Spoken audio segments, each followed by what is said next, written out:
नमस्कार, आप देख रहे हैं वॉइस ऑफ हाउस और मैं हूं आपके साथ ज्योति कनौजिया। आइए नजर डालते हैं खबर की ओर। शिवसेना यूबीटी की राज्यसभा सांसद प्रियंका चतुर्वेदी ने कहा, केंद्रीय शिक्षा मंत्री अपनी जिम्मेदारियों से भाग रहे हैं। वे छात्रों की चिंताओं को सुनने के लिए तैयार नहीं। छात्र सांसदों से नीट मुद्दे को उठाने की उम्मीद कर रहे हैं। वे केंद्र सरकार नीट मुद्दे पर चर्चा से भाग रहे हैं। दिल्ली के मुख्यमंत्री अरविंद केजरीवाल की सीबीआई द्वारा गिरफ्तारी के खिलाफ आपके विरोध पर उन्होंने कहा, गिरफ्तारी राजनीतिक साजिश का हिस्सा है।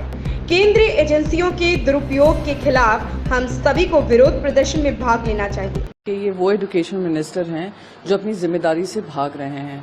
ये वो एजुकेशन मिनिस्टर हैं जो युवाओं की आवाज़ नहीं सुन पा रहे हैं और युवाओं की जो तकलीफ है उसको सुनने को तैयार नहीं है। ये वो एजुकेशन मिनिस्टर हैं जिनको जब नीट की पूरी कार्रवाई सामने आई थी, नीट के बच्चों ने आकर कहा था किस तरीके से 67 टॉपर्स बन जाते हैं, किस तरीके से ग्रेस मार्क्स अलॉट कर दिए जाते हैं। वो अपनी लड़ाई सुप्रीम कोर्ट में लड़ते हैं क्योंकि एजुकेशन मिनिस्टर के पास समय नहीं है अपनी राजनीति से। फिर आकर कहते हैं कि कोई ऐसा पेपर लीक नहीं हुआ है, कोई सीबीआई इंक्वायरी नहीं होगी। कुछ ही दिन में उनको पलटना पड़ता है। इतने पेपर्स पोस्टपोन होते हैं, साथ ही साथ कैंसिल होते हैं। क्या ये बेहद शर्मनाक नहीं है कि आज देश के युवा संसद की तरफ देख रहे हैं कि हमारे सांसद इस बात को उठाएंगे कि हमारी क्या तकलीफें हैं।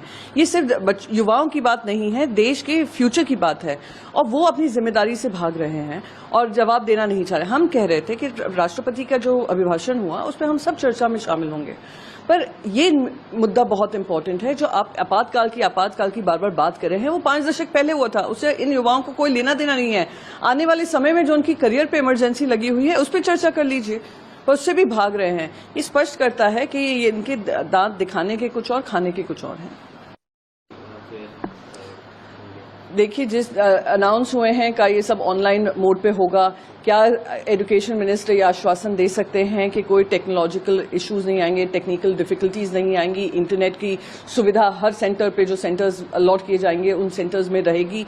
ये आश्वासन देना जरूरी है क्योंकि पिछले सीयूईटी में यही हुआ था। दिल्ली के कुछ हिस्सों में टेक्निकल डिफिकल्टीज की वजह से बच्चे अपने ठीक से एग्जाम नहीं दे पाए थे।